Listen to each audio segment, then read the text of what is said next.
I gave some examples. My examples are the Summer of Love, the porn industry coming in Mm. was huge for people. Bridge and Tunnel, all kinds of reasons. Punk rock, the rave culture, um, you know, The dead culture, the the dead deadheads. culture, If you look at the Well, that was the and first hip hop. ISP. All of these things, were artist driven Mm. sparks that became huge things worldwide. Mm-hmm.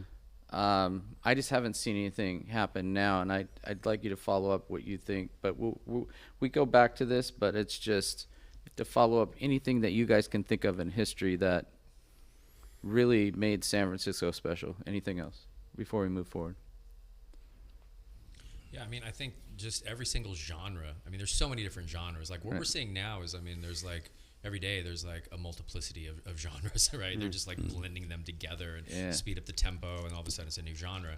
And then you have these subcultures that emerge. So, I mean, I've seen multiple, subcultures emerge from the moment I opened the record store. So I had a front row seat running the record store. I mean, the record store were really exciting kind of epicenters of culture, right? It's like you had the DJs would show up to buy the vinyl, and then you had the club promoters dropping off the flyers. This is before the web. Really, you had to go and actually get a flyer to find out where the parties Yeah, were at. yeah. And so, I mean, over the 20 years of my career, I've seen like so many different genres and labels emerge. I mean, back in, the 2000s, Ohm Records was really huge, and they really Yeah, kind of I touched a remember them. nerve. And they, Yeah. they launched the careers of Bass Nectar, of Cascade, a bunch of other like really famous artists. There was Naked Music out of New York, which was also, there was a San Francisco house sound that was really big.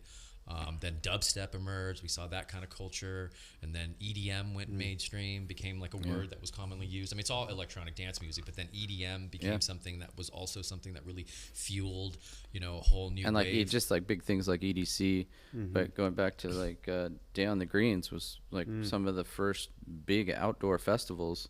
Even though it was live music, it still moved forward after that. Yeah. Like EDC now is massive. Think about if San Francisco hosted EDC somewhere, it would be huge. So And I think another thing that is often not talked about in terms of how important we were to music is how all of the technology that was used to create digital music really took root here, was established here. All of those early companies that were initially, we started with digital music with the ringtones, and people would have their music on their ringtones. That was the beginning of Yeah, digital yeah. music. That was all here. And then that really transformed into what we now know as the Spotify's, which was the LimeWires, which was all of that stuff, Napsters. That all happened here. Yeah. And a lot of those were then co-opted or purchased by these bigger tech companies, which were also here. And the connection that folks had in terms of the access to that, it wasn't just that people were throwing parties and nightlife and everything. The musicians were here, and they were here in part because the technology was here, and there was a whole ecosystem. There is still a whole ecosystem, because what brings the culture here is the artists, and the artists come here because they can make their art here. Right. And so that aspect of the Bay Area and San Francisco in particular was also what made all this possible. And there was earlier iterations of that, Hyde Street Studios, places where people would be able to go and record their music, was also why some of these bands were here. yeah, so I'll hit on that. Maybe if you don't know what I do a little bit. So my name is Rick Haynes, by the way. Hi. I house more live bands in San Francisco right now than anyone. So I own RHL Rehearsal. I have 90,000 square feet of space that I converted in 1990. I have probably 270 bands right now. And I did not bankrupt during COVID. I still have been holding it. It's more like a nonprofit now. I used to make money off it. It's a nonprofit. Mark helps me. But we still house. You're proving the point there. Yeah, no. Yeah. But I've been doing that since 90. Yeah. And that was my first business when I was, 19, 20 years old. And I've been doing it ever since. But yeah, infrastructure for the artist to be able to do things. Like he has an incubator that I know that he creates a lot of different new kinds of art and does like real art too. So anyway, okay. Next question, biggest question. We can start with you again, Matt. But bringing entertainment back to San Francisco. What needs to happen to bring back entertainment to back how it was 2010 to 15? Ideas for that. You want to go second?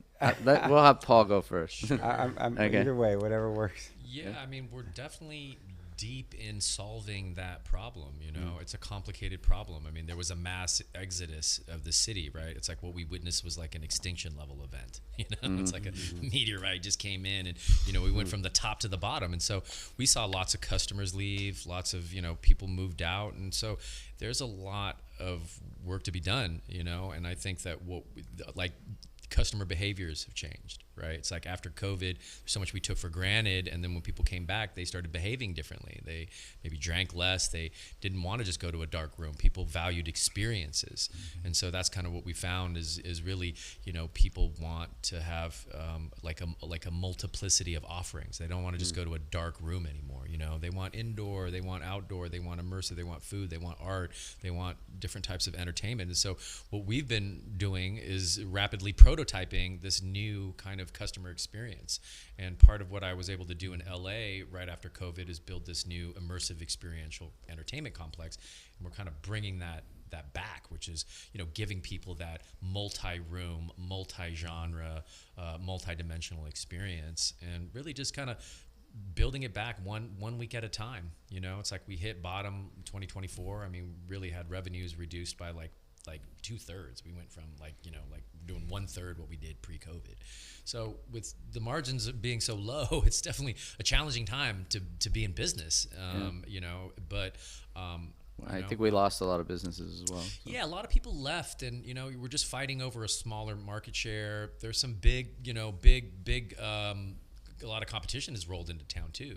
We have like big, kind of corporate entities that are in the city that weren't before, kind of buying up talent. And so inflation has really hit too. DJs cost twice as much to sell half as many tickets. And so there's a lot of different factors, but we're working on the solution right now. Yeah. What would your solution be? Well, if you had all the resources in the land, what would you do to San Francisco to bring people back here?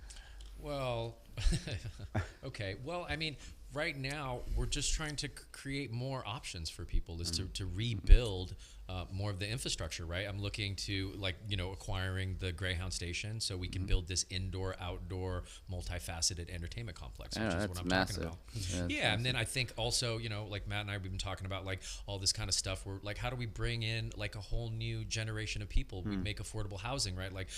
Passing laws that make these office conversions, cheaper, or these old empty hotels, right? How do we bring spaces to bring that creative community back into the town that kind of left over the last 10 years? That was the thing, is as tech moved in, there was constantly this people were getting priced out, right? I know so many friends that live in LA now, right? I was down in LA, and it reminded me, being in downtown LA reminded me of San Francisco 20 years ago, because the counterculture, the arts, the fashion, the nightlife, the underground, it was all very vibrantly present in downtown LA. But in San Francisco, because of the mass exodus, those people are gone now. So we need to make room. We need to have options for people, because San Francisco used to be the amenity, right? San Francisco was the reason why everybody wanted to be here, because of the art and all of the options and the bars and the boutiques and the coffee shops and all the cool stuff that basically just got decimated, right? It's there's still large parts of the neighborhoods that are empty. You go to downtown Union Square, half the buildings are still boarded up. So the problem needs to kind of be attacked from multiple sides, but I think more options and bringing people back. Yeah, you and I talked a little bit about LA and stuff when you got here. Part of it, like we were talking about down in LA, you have that three-headed monkey. You have all the stars down there, so people are still going there. They recovered much more quickly than San Francisco, because people are going there to meet people, to get jobs, to see stars, to go into that industry and stuff. And up here, I'm trying to find that three-headed monkey to revive this, right? I know I go down to Hollywood all the time and stuff, but outside of Hollywood, you can live cheaply and come into the nucleus of Hollywood and downtown LA, and really it's all vibrant, because a lot of people, a lot of young people are flocking there because of how big we are in the movie industry and stuff like that. And I mean, you can re-elaborate on that. I mean, the parties there are much different than here. When you go in a party there, everybody's all excited. They're all dressed well. They're looking for who's here, who's the star, and this guy's trying to meet that guy's trying to meet this guy, and it's much different than San Francisco Yeah. parties right now. So, I mean, if we can elaborate on that a little bit. Hold on, one commercial break here. Hey, whoever's going up and downstairs can't go up and downstairs anymore. Okay, or open the door.